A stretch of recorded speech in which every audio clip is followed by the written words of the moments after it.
Salut tout le monde, j'espère que vous allez bien, moi ça va. Aujourd'hui on se retrouve pour une vidéo, je sais pas trop comment la présenter parce que j'ai pas l'habitude de faire ce genre de vidéo. Je dirais que c'est une story time, voilà, en fait je vais raconter mon expérience par rapport à l'achat de ma maison. Parce que je sais que, voilà, donc on a acheté avec mon conjoint une maison à l'âge de 25 ans. Donc clairement, ce n'est pas l'occasion, enfin, ce n'est pas tout le monde qui le fait. Et surtout, c'est une très très très très grande propriété. Je dis même pas une maison parce que nous avons acheté une propriété euh, avec plusieurs bâtiments et tout ça. Donc du coup, voilà, je vais vous parler un petit peu de tout ça, comment ça s'est passé, etc. Donc du coup, on part sur la base. Nous vivions dans un appartement de 45 mètres carrés, je crois, après, de tête, si je me souviens bien. Voilà, nous étions en location et tout ça. Nous avions pour projet d'acheter une maison, mais pas dans l'immédiat. On s'était plus dit autour des 30 ans, etc. Et du coup, on s'était dit, ouais, qu'on n'allait pas acheter tout de suite, mais on restait dans... On savait qu'un jour, on voudrait... Désolée, j'ai besoin de bouger. On voudrait investir, en fait, dans l'immobilier en partant sur un achat de maison, mais avec du locatif. C'était notre objectif. On s'est toujours dit ça, qu'on voudrait avoir un minimum de locatif pour pas que notre maison soit un revenu passif, mais actif pour le coup. Voilà, donc c'est bien c'est ce qui s'est. Enfin, en gros, donc c'est pour ça qu'on voulait pas acheter tout de suite parce qu'on voulait pas acheter une simple maison.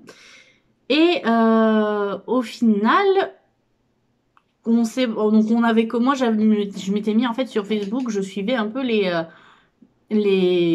agences d'immobilier dans le coin près de chez moi. Et un jour, en fait, une annonce est tombée pour une maison, enfin pour une propriété qui était au bout de notre rue. En fait, on vivait dans une rue, on était en locatif dans une rue, et en fait, au bout de la rue, une maison, une propriété était mise en vente à un prix carrément abordable par rapport à la superficie de la maison, parce que pour vous dire, euh, euh, en gros, on a approximativement 600 mètres carrés d'habitation. Enfin, je vous ai dit ça. En gros, on a il y a deux bâtiments sur la propriété, plus des garages. Donc, du coup, les garages sont loués. Donc, déjà, ça, c'était très bien. Il y a un grand atelier qui est loué déjà à quelqu'un qui s'en sert pour son stockage personnel, etc.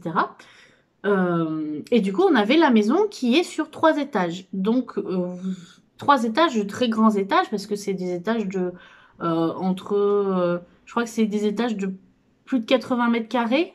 Vous voyez, sur 3 étages. Donc, en gros, au rez-de-chaussée, on a 80 mètres carrés. À l'étage, on a 80 mètres carrés. Et encore, à l'étage, en sous-toit, on a 80 mètres carrés. Donc, voilà. En sachant que la maison était composée, donc c'est une très, très, très, très vieille maison. Elle a, elle doit bien avoir de ce que, en fait, de ce que la dame nous a dit. Sa grand-mère sur la 7e génération avant elle est née dans cette maison. Donc autant vous dire qu'elle a beaucoup plus je dirais bien de 200 ou 300 ans. Vous voyez la maison, je pense qu'elle doit être. Apparemment, elle a été une ferme, elle a été une usine à bois avant. Enfin, voilà, ça a été vraiment. Elle a eu de la vie et c'est ce qui nous avait plu. En fait, quand on pour reprendre un peu au départ, euh, quand elle est tombée, en 24 heures, en fait, on a décidé d'aller la visiter. On s'est dit c'est le moment parce que voilà, elle était à un budget dérisoire pour la superficie de la maison parce que on l'a payé. Je vais vous le dire, moi je suis honnête. Enfin, j'ai pas à le cacher. On a payé cette maison 145 000 euros. Je suis pas dans une banque, enfin je suis près de Lyon, mais pas non plus en plein milieu de Lyon. Je suis à la campagne de Lyon, donc clairement c'est les prix, enfin c'est un prix très très très très bas pour la superficie, etc. Je pense que c'est parce que à la base, en fait, les propriétaires voulaient se débarrasser le plus rapidement de la maison parce que bah, c'était un héritage en fait. La personne est décédée et le propriétaire est décédé. Du coup, c'est les enfants qui ont, enfin, les petits-enfants, arrière-petits-enfants, enfin, j'ai pas trop compris, mais bon, il y a eu des héritiers, sauf qu'ils étaient 14 sur la maison. Donc autant dire, je pense qu'ils ont voulu se débarrasser le plus rapidement possible de la maison, et justement le fait qu'il soit à 14 est important dans notre histoire, parce que vous allez voir que ça n'a pas été de tout repos. Voilà, donc du coup nous visitons la maison, nous tombons sous son charme, nous avons vu le potentiel de la maison très très rapidement, parce que l'atelier qui est actuellement loué fait 300 mètres carrés sur 2 étages, enfin divisé en 2 étages, donc du coup un potentiel immense. Il est complètement vide par contre, il n'y a que 4 murs en fait et quelques fenêtres, mais on a vu le potentiel d'aménagement possible pour cet atelier plus tard, pour pouvoir faire du locatif. Et pour la maison actuelle, donc là où nous sommes, le rez-de-chaussée est aménagé, donc c'est là où nous vivons. L'étage, il y a un appartement qui est louable, un petit appartement avec 1 à voire 2 chambres qui est complètement louable. Il faut juste le rafraîchir un petit peu, un petit coup de peinture et les sols à refaire, et il sera louable. Et ensuite, nous avons des studios, mais qui ne sont pas louables. En fait, il y avait des studios déjà créés dans l'appartement, enfin dans les différents étages, sauf qu'ils datent d'une époque où les réglementations électriques et les réglementations fenêtres ne sont pas les mêmes. Enfin, les fenêtres, non, c'est bon, elles ont été refaites, à part une qui manque. Elles sont toutes en double vitrage, sauf une, donc du coup, voilà, cette pièce, nous ne pouvons pas l'exploiter. Par contre, tout ce qui est électricité n'est plus aux normes, donc on ne peut pas le louer. Mais par contre, c'est des possibles investissements à faire. Donc c'est vrai que voilà, quand on a vu le potentiel de la maison, on s'est vraiment dit il faut qu'on tente en fait. Faut vraiment qu'on tente, parce que c'est ce qu'il faut, enfin c'est tout ce qu'on recherchait en fait. Elle avait tout ce qu'on recherchait, un tout petit jardin, parce qu'on a c'était là notre chienne, donc on s'était dit on veut au minimum un jardin, sauf qu'on voulait pas un gros jardin parce qu'on n'est pas très très doué pour l'entretien d'un jardin, faut bien l'avouer. Voilà, donc du coup on a un tout petit jardin, on a même 2 petits jardins de 100-150 mètres carrés, donc pas très grand, ce qui nous convient très bien, parce qu'au final on s'était dit, on va prendre un jardin pour la chienne, sauf que la chienne ne va jamais dans le jardin. Voilà, on est encore, enfin, on l'aurait sorti quand même, mais on espérait pouvoir passer à 1 balade par jour au lieu de 2, et au final, on est quand même obligé de la sortir 2 fois par jour parce que madame ne veut pas aller toute seule dans le jardin. Voilà, donc, du coup, pour en revenir à la maison, voilà, donc on a de suite fait une offre. Les propriétaires enfin les vendeurs avaient déjà d'autres offres sur cette maison, notamment d'investisseurs en fait qui voulaient rénover les appartements et mettre en location. Mais ils nous ont préféré aux investisseurs, parce que ils voulaient que la maison soit quand même reste dans un contexte familial, donc nous, des petits jeunes qui voulions acheter pour fonder notre famille, et après les appartements, c'est en plus évidemment, du moment qu'on vivait un peu dans la maison, c'est ce qui leur convenait, et c'est exactement ce qu'on va faire, donc ça ne pose pas de soucis. Voilà, donc du coup ils ont accepté notre offre, nous avons fait tous les papiers donc je vous dis ça a été un délai très très court, en l'espace de je sais pas, on a visité la maison, on a signé le papier je saurais plus, on a visité en novembre 2020, je crois. On a signé le papier peut-être un peu avant. Je sais que fin 2020, en fait, on était en plein confinement d'ailleurs à ce moment-là. On avait pu trouver un moment pour pouvoir visiter la maison, et on a pu, c'était sur la fin de l'année 2020, ça c'est sûr. Et donc du coup, en décembre, nous avons signé la promesse d'achat. Donc voilà, donc on n'avait pas, sous réserve que notre crédit soit accepté, évidemment, parce que après nous sommes allés voir les banques qui ont un peu tilté, enfin ils ont été, alors déjà on a appelé plusieurs banques, la plupart des banques nous ont refusé, parce que autant vous dire que nous sommes jeunes, ça c'est sûr, ça c'est pas gênant, mais avec mon conjoint, nous étions à ce moment-là tous les deux en intérim. Et ça par contre, accrochez-vous par contre, si vous êtes en intérim, si l'un d'entre vous a un CDI, ça passera, s'il n'y a pas de souci. Par contre, si vous êtes tous les deux en intérim, là, bon courage pour trouver une banque qui veuille bien de vous. Parce que du moment que vous dites intérim, même si vous pouvez toucher 2 à 3 000 euros par mois, comme ce n'est pas une ressource fiable pour eux et pas récurrente, pour eux, cela ne compte pas. Voilà. Donc, au final, nous avons pu...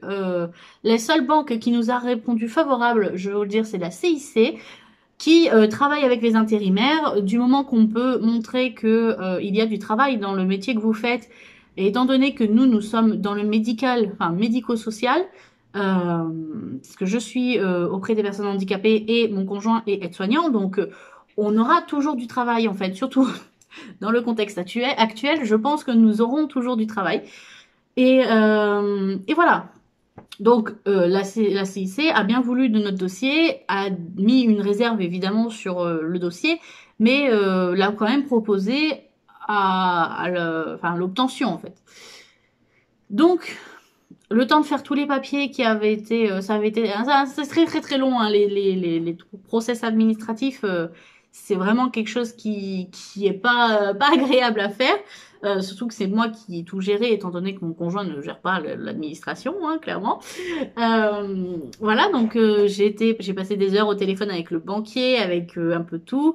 Enfin, on avait un dossier grand comme ça, parce que la maison, étant donné qu'il y avait 14 héritiers dessus, il fallait le dossier des 14 héritiers. Enfin bref, voilà. C'est pas ça a pas été le plus compliqué en fait. Ça a été très rapide au contraire, puisque je vais vous dire février. Ouais, début février, tout le dossier était complet. En l'espace d'un mois, en fait, on avait signé en décembre. En même fin janvier, c'était prêt. Nous avions l'accord de la banque. Nous avions donné tous nos papiers à l'agence. Voilà, c'était fait en fait. Et le seul truc qui a vraiment posé problème, c'est les notaires.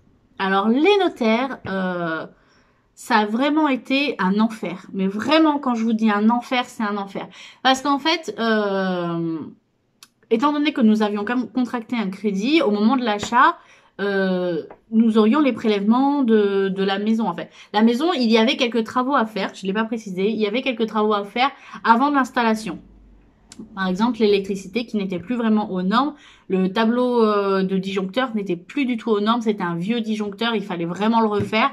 Surtout pour supporter nos ordinateurs, etc. Des choses très importantes pour nous. Voilà, on ne pouvait pas ne pas le faire avant d'entrer dans la maison. Voilà. Donc, évidemment, donc le dossier va au notaire, etc. Et là, pas de nouvelles. Pas de nouvelles pendant plus d'un mois. Bon, j'appelle l'agence. L'agence me dit que ils n'arrivent pas à joindre le notaire, que il y a des problèmes au niveau de leur administration au notaire, je parle, hein, bien sûr, apparemment des notaires qui étaient en vacances, puis après qu'ils ont tombé malades, qui ont eu le Covid, enfin bref, donc un bordel monstre que je comprends, enfin il n'y a pas de souci, mais au bout d'un moment, le truc c'est qu'en fait, nous avions déjà déposé le bail, enfin le papier, je sais plus comment on appelle ça, le papier pour dire que nous quittions notre appartement, en fait, nous l'avions déjà déposé et dans 3 mois, nous nous retrouvions à la rue, en fait, avec tous nos meubles, tout en fait. Et on avait calculé pour que ça tombe pile, qu'on puisse faire les travaux. Normalement, en mai, non, en juin, oui, c'est ça, en juin, on aurait dû emménager, non, mais avril, pardon, avril, on aurait dû emménager et c'était bon en fait. On faisait les papiers en mars, on signait. En fait, on devait en plus notre comment on appelle ça j'ai perdu les noms. Ça fait un moment du coup que j'ai plus les. En gros, quand vous signez un papier, il y a une date limite où vous pouvez vous rétracter si jamais les papiers sont pas faits ou quoi. Et nous, cette date limite était dépassée parce qu'on était au mois de mars, en fait. Et on était là, mais pourquoi on signe pas, en fait? On comprenait pas. Nous, on avait donné tous les papiers. Dès qu'on allait au notaire, il nous répondait pas. Il nous disait, bah non, enfin, votre dossier, même des fois, j'appelais un notaire qui était censé s'occuper de notre dossier. Il nous disait, ah ben non, c'est pas nous qui nous occupons de votre dossier est transféré là-bas. Ok, donc j'appelle à l'endroit où mon dossier a été transféré. Ah ben non, nous n'avons jamais reçu votre dossier. Et là, tu commences à paniquer en fait, parce que tu te dis, attendez, tu dis dans 2 mois, je suis à la rue. En fait, je suis censée acheter une maison et vous ne faites rien pour que ça se passe bien, en fait.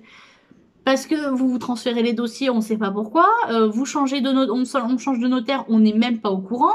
Enfin, ça avait été vraiment un enfer. Et au bout d'un moment, à force de les harceler, clairement, ça a été ça. Toutes les semaines, j'y montais pour savoir où ça en était, qu'est-ce qui se passait, qu'est-ce que voilà, l'agence immobilière qui arrêtait pas d'appeler, qui arrêtait pas d'aller les voir aussi pour dire que là, il fallait faire quelque chose parce que on pouvait pas rentrer dans la maison comme ça, on pouvait pas, enfin, fallait faire des trucs.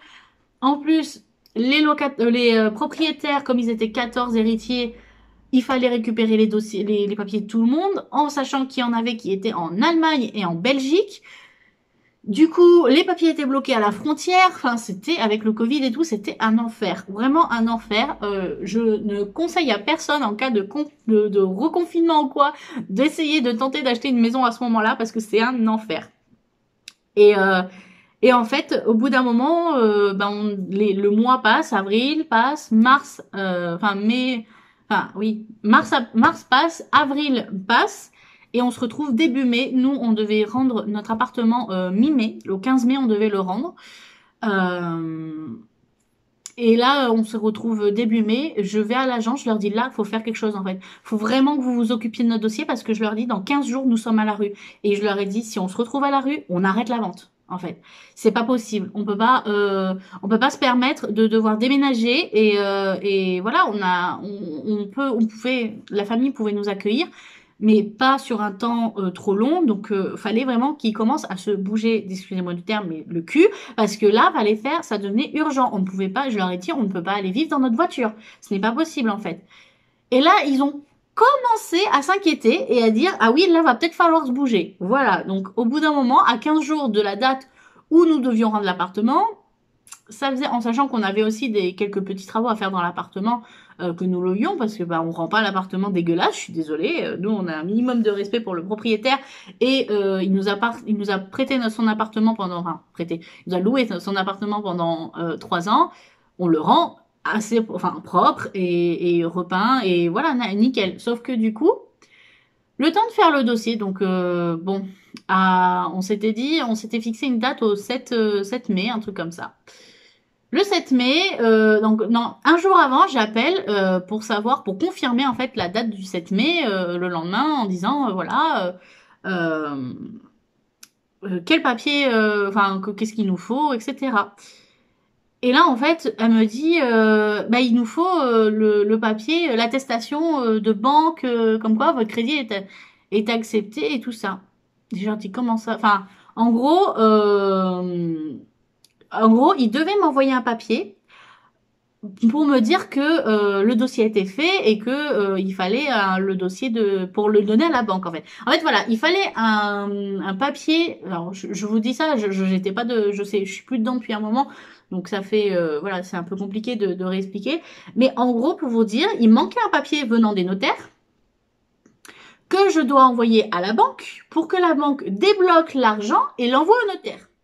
Voilà, pour aller jusque ça. Sauf que le notaire devait m'envoyer le papier de la banque au moins 15 jours, enfin le papier pour la banque au moins 15 jours avant la date de signature. Sauf que nous n'étions pas à 15 jours de la date de signature, nous étions à 24 heures avant la date de signature. Et le papier, soi-disant, m'avait été envoyé par courrier, je ne l'ai jamais reçu par courrier, et soi-disant, elle me l'envoie par mail, elle ne me l'a jamais envoyé par mail. J'ai dû rappeler dans la journée, elle me dit, je vous l'envoie dans la matinée, machin.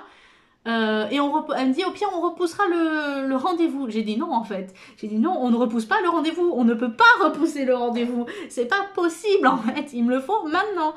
Donc, dans la matinée, toujours pas de papier. Moi, j'appelle mon banquier dans la matinée en lui expliquant la situation, en lui disant, voilà, je ne comprends pas comment on peut être autant incompétent, en fait. Voilà, je lui dis, les notaires ne font pas d'efforts. Qu'est-ce qu'on fait? Comment on fait? Alors, je suis désolée, il y a une mouche qui m'embête. Il me dit, écoutez, on a l'habitude de travailler avec ces notaires, on sait que c'est le bordel. Donc, vous inquiétez pas. Il me dit, je débloque, comment il m'a dit ça? En gros, il anticipait le déblocage de l'argent. Et dès que je recevais le papier des notaires, je devais l'envoyer au banquier et ça rentrerait dans l'ordre, dans tous les cas. Donc le papier, je finis, donc je rappelle le notaire parce que je n'avais pas reçu le papier, il finit par me l'envoyer. Et là, je vois que sur le sur le papier, en fait, la date d'envoi du papier a été modifiée. Voilà, parce que la date du papier m'avait été envoyée, donc a été envoyée techniquement le 6 mai. Sauf que sur le papier, c'était marqué qu'il m'avait été envoyé le 31 mars. Voilà. Autant vous dire que le 31 mars, je n'avais pas de papier, quoi. Enfin bref, autrement que ça, voilà, c'est passé. Au final, le banquier a été adorable. Il m'a envoyé une attestation pour dire comme quoi le paiement avait été envoyé, pour dire que la vente soit faite et que la signature soit faite. Ok. En sachant que comme c'était un héritage, donc le lendemain, on va au rendez-vous. On avait rendez-vous en début d'après-midi. On y va enfin un minimum soulagé en se disant ça y est, on va acheter notre maison, elle va nous appartenir et tout. Non, non, pardon. Le lendemain, je reçois un appel en me disant que du coup la date de signature va pas pouvoir être faite. Il y avait ça aussi. Être faite, elle avait été repoussée ou je sais pas quoi, de 3 jours, mais voilà. Et au final, donc on signe, donc on va donc je crois que c'était pour le 10. Ouais, oui, c'est ça. Pour le 10, bon, j'ai dit, on n'est plus à ça près du moment qu'on signe. C'est bon, ça nous avait saoulé. Voilà. Donc, le 10, on y va, en début d'après-midi, machin. Et quand une maison est sous héritage, il y a l'héritage qui doit, enfin, comment dire, la succession qui doit être faite. Nous pensions que la succession, les papiers de succession avaient été faits avant l'achat de la maison. Et pour l'achat de la maison. Et là, nous voyons la propriétaire, l'héritière qui faisait foi de tout le monde en fait, qui représente la représentante des 14 héritiers, qui était là et donc on dit bon, enfin on discute un petit peu et elle nous dit oui, j'attends pour faire les papiers de succession. On dit ah, comment ça Oui, elle me dit là les papiers de succession ne sont pas encore faits. Donc en fait, la succession des 14 héritiers n'était pas faite. Autant vous dire que pourquoi ils nous ont dit à nous acheteurs de venir à 14 heures alors que les papiers de succession n'avaient pas été faits. On aurait pu venir plus tard parce qu'en fait, du coup, le temps que tous les papiers soient faits, on est rentré dans la salle, donc on arrive à 14 heures, nous, on rentre dans la salle à presque 17 heures, pour vous dire. Donc pour attendre, ça fait un peu bouillonner. Et ensuite, donc la notaire vient nous faire vient nous présenter le dossier d'achat. Et là, elle se rend compte elle-même. Donc elle a eu le dossier. On lui a refourgué le dossier 1 heure avant. Donc autant vous dire qu'elle ne savait pas du tout ce qui se passait. Elle était désolée pour nous d'ailleurs, elle s'est vraiment excusée en disant qu'elle ne comprenait pas ce qui s'était passé et pourquoi notre dossier avait été si mal géré. Parce qu'en fait, en nous présentant le dossier, il manquait le 3/4 des papiers. Voilà, donc aucun papier n'avait été intégré dans le dossier. Ça a été une horreur parce que du coup, ça a mis 30 ans à se faire. Parce qu'en fait, on a finalement, donc on est rentré à 16 heures. On a finalement réussi à signer le papier d'achat à 18h45. Donc autant vous dire que attendre autant de temps pour acheter une maison, ça nous a été une très très très très mauvaise expérience. Et clairement, la prochaine fois, si on doit refaire un jour un achat, on ne passera pas par ces notaires.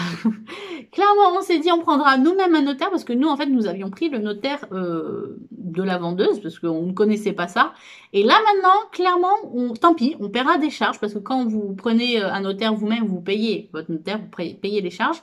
Et clairement, on les paiera parce que si c'est pour que ça fonctionne mieux, voilà, c'est... Ah, bref.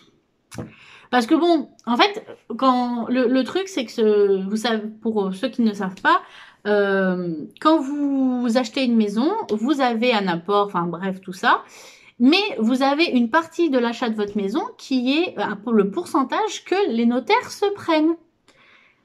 Et quand je vois comment les notaires ont géré notre dossier et que je me dis que sur l'achat de notre maison, ils se sont pris 11 000 euros, et ben je me dis que ça ne vaut pas le coup en fait.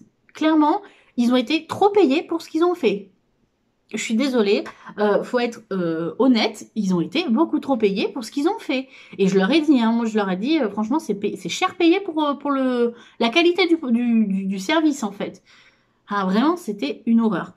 Mais bon, au final, nous sommes très contents parce qu'en fait, du coup, je signais pour vous remettre dans le contexte, on a signé le 10 au soir, donc on ne pouvait pas déménager, donc nous avons déménagé le 11. On devait rendre les clés de l'appartement le 15 mai, hein. Donc ça veut dire que nous avions 3 jours, même pas, pour rénover l'appartement. En sachant qu'en plus, nous avons dû rentrer emménager dans notre nouvelle maison sans avoir fait les travaux que nous avions prévus. Donc, et c'est pour celles et ceux qui sont dans les travaux et qui connaissent, c'est toujours plus dur de faire des travaux quand vous habitez dans la maison en fait. Mais vraiment, hein, on s'en rend pas compte, mais c'est vraiment ça. C'est toujours plus dur de faire les travaux quand on habite dans la maison. Mais bon, maintenant c'est réglé. Du coup, comme nous avons emménagé, nous avons fait les premiers travaux, au moins d'électricité, parce que c'était les plus importants. Le reste, on se débrouille. Et en attendant, ben voilà, maintenant, nous sommes là. Nous sommes très contents de l'achat. Ça fait donc depuis mi-mai qu'on est là. Donc, pour vous calculer juin, juillet, août, septembre. Ça fait 5 mois maintenant que nous sommes dans la maison. Nous n'avons pas eu trop de mauvaises surprises. Pour le coup, on a même plutôt eu des bonnes surprises parce que là, quand il fait bien chaud, en fait, bah, comme c'est une vieille maison en pierre, ça garde plutôt bien le frais et nous n'avons pas à nous en plaindre. Voilà, voilà un peu mes péripéties, enfin nos péripéties avec mon conjoint de l'achat de notre maison. Si jamais vous êtes intéressé par l'achat d'une maison ou quoi, franchement, soyez guidés parce que vraiment quand c'est un premier achat, c'est très très compliqué. On peut vite se laisser dépasser par les papiers administratifs, par les lois, par tout ça, et on en entend de tous les côtés. Et vraiment, si vous pouvez prendre un courtier ou être suivi par quelqu'un, faites-le parce que, alors oui, c'est des charges en plus, enfin des charges financières en plus, mais clairement, je pense que vous y gagnez sur la durée et sur la qualité de votre prise en charge au niveau de votre dossier. Voilà, je pense que même si un jour on doit repartir sur un achat de maison, on prendra quelqu'un qui s'en occupera et quitte à payer un peu plus cher, tant pis, mais au moins ça sera bien fait et on se fera pas avoir en fait. Voilà, c'est tout ce que j'ai à dire pour cette story time. N'hésitez pas à me dire en commentaire si ce genre de petites vidéos vous plaisent de temps en temps, hein, pour vous expliquer un peu comment ça se passe. Voilà, à me dire si ça vous intéresserait du coup de suivre un peu l'évolution parce que nous allons faire énormément de travaux, nous allons faire énormément de changements dans la maison. Voilà, donc n'hésitez pas à me dire ce qui vous intéresserait de voir peut-être de temps en temps. Voilà, en sachant que là, nous allons attaquer vraiment les travaux. On s'est dit, on laisse passer le mariage en octobre et on attaquera les travaux à partir de janvier 2022. Donc voilà, donc ça se rapproche et puis on verra bien, je vous montrerai un peu au pire comment on installe parce que du coup, là j'ai installé un atelier, enfin mon atelier de couture et mon bureau dans une pièce qui ne sera pas définitive puisque mon atelier ne sera pas définitivement ici et c'est temporaire évidemment et du coup voilà. Enfin bref, je vais vous laisser, ça aurait été une longue vidéo, j'espère qu'elle vous aura quand même plu. Si c'est le cas, vous savez ce que vous avez à faire. Pour me soutenir, un petit commentaire, un pouce bleu, ça fait toujours plaisir, ça permet d'accroître la visibilité de la vidéo. Et sur ce, ben moi je vous fais plein de gros bisous et je vous dis à la prochaine.